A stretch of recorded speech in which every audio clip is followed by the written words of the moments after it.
Washington called for backup. Nobody came. On Monday, March 16th, America's closest allies delivered a unanimous message to Donald Trump. This is your war, not ours. Germany, Britain, France, Japan, Australia, Spain, Poland, Sweden all refused to send warships to help reopen the Strait of Hormuz. The most pointed response came from Germany's defense minister, Boris Pistorius, who said this war is not ours and we did not start it. Then he asked the question everyone was thinking. What exactly does Trump expect half a dozen European frigates to accomplish in the Strait of Hormuz that the entire American Navy cannot? The request itself started over the weekend.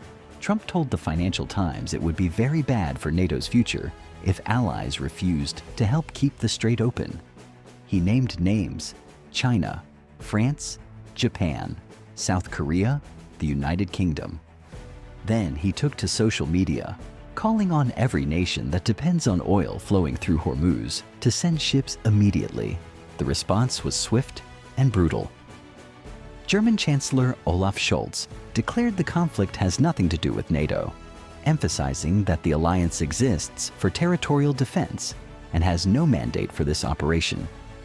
British Prime Minister Keir Starmer was equally direct, stating this was never conceived as a NATO mission, and Britain would not be drawn into a larger war it was never consulted about.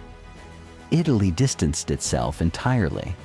France sent 10 ships to the region, but President Macron made clear their mission is strictly defensive escort and support, not combat operations against Iran. Here's what makes this rejection so significant. Since February 28th, when the war began, the United States and Israel have struck over 7,000 targets inside Ashran. Trump claims more than 100 Iranian naval vessels were destroyed, including over 30 capable of laying mines. He also alleges a 90% reduction in ballistic missile launches and a 95% drop in drone attacks. Yet despite this overwhelming firepower, the Strait of Hormuz remains effectively closed. Oil prices tell the real story. Before the war, Brent crude traded at $72 per barrel. Today, it's above $103. The economic pain is spreading globally, and that's exactly Iran's strategy. Iran's conventional military has been devastated. Surface ships, air defenses, long-range missiles, all severely degraded. But the asymmetric capabilities Iran spent decades developing for precisely this scenario remain operational. Naval mines scattered across shipping lanes, anti-ship missiles positioned along the coast, fast boats packed with explosives, drone swarms. The strait is only 21 nautical miles wide at its narrowest point, roughly 39 kilometers. Ships passing through are slow, predictable targets. No European nation wants to send frigates into what they're now calling a death corridor, especially for a war they were never asked about. That last point reveals something crucial. The Allies' refusal exposes a major miscalculation. Trump apparently did not anticipate this phase of the conflict. When strikes began on February 28th, there was no consultation with European partners. German government spokesman Stefan Seibert confirmed that neither the United States nor Israel consulted Germany before launching the war. He went further, stating Washington explicitly told Berlin at the start that European assistance was neither necessary nor wanted. This suggests Trump expected a quick, decisive victory. Massive airstrikes, leadership elimination, regime collapse, war over. Similar to what happened in Venezuela, where removing key leaders was enough to topple the entire structure. But Iran is not Venezuela.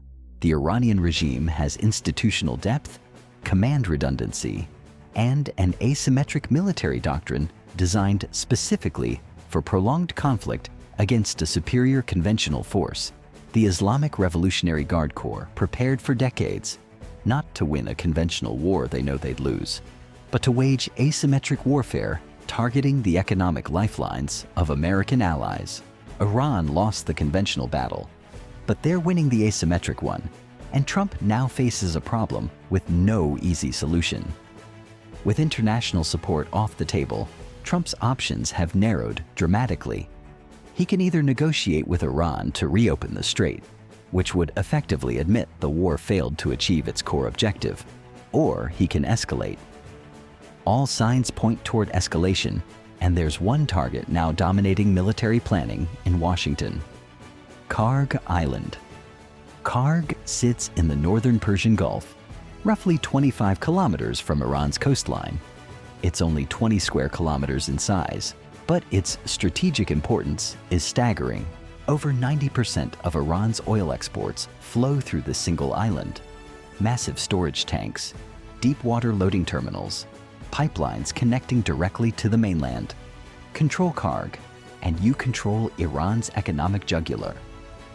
On Friday, March 13th, American forces struck over 90 military targets on the island. What they didn't hit was the oil infrastructure itself. Trump deliberately left it intact, and that decision telegraphs his next move. The USS Tripoli, carrying the 31st Marine Expeditionary Unit, is now positioned in the region. This isn't a defensive deployment. The Tripoli carries up to 2,500 Marines, along with MV-22 Osprey tiltrotators, F-35B fighters, attack helicopters, and amphibious landing craft. It has logistical capacity for sustained operations lasting 15 days. This is precisely the force composition used for island invasions. The strategic logic is straightforward. Seize Karg intact, hold the oil infrastructure hostage, and use it as leverage to force Iran into negotiations on American terms. Reopen the strait or lose your primary revenue source permanently. It's a bold play, and on paper, it solves Trump's immediate problem. But reality is far messier than planning documents suggest.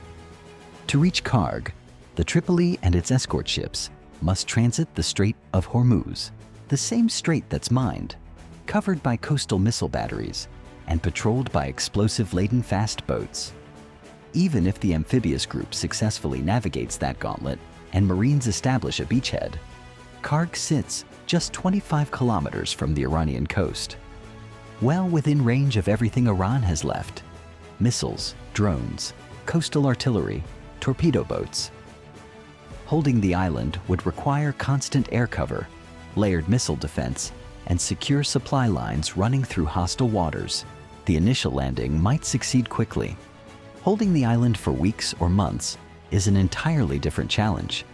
American forces would face daily attacks, sustained attrition, inevitable casualties. And there's another variable Trump can't control. Iran could simply destroy the oil infrastructure itself before American forces secure it. Scorched earth. Deny the enemy the prize by rendering it worthless.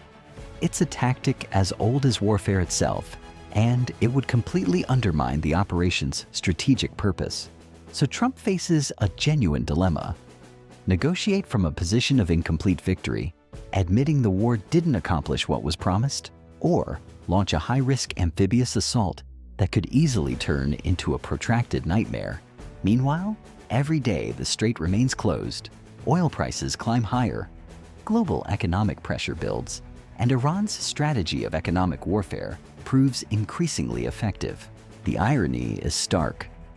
American and Israeli forces achieved overwhelming tactical success. Thousands of targets destroyed, naval vessels sunk, leadership eliminated. Yet strategically, Iran is winning by simply keeping a 39-kilometer-wide waterway too dangerous to use. They're losing the conventional war decisively while simultaneously accomplishing their core objective: paralyze the strait, inflict economic damage, and make the cost of continuing the war politically unbearable. What happens next will determine whether this conflict ends through negotiation or escalates into something far more costly. One thing is certain: as long as the Strait of Hormuz remains closed, neither side can claim victory, and the global economy continues paying the price. Trump built his campaign on decisive action and quick wins. This conflict has delivered neither. The military victories are undeniable. Thousands of Iranian targets eliminated, naval capabilities crippled, leadership structure fractured. Yet none of it matters if ships won't cross the strait. Iran prepared for this exact scenario. They knew they couldn't win conventionally, so they built an entire doctrine around making the strait impassable.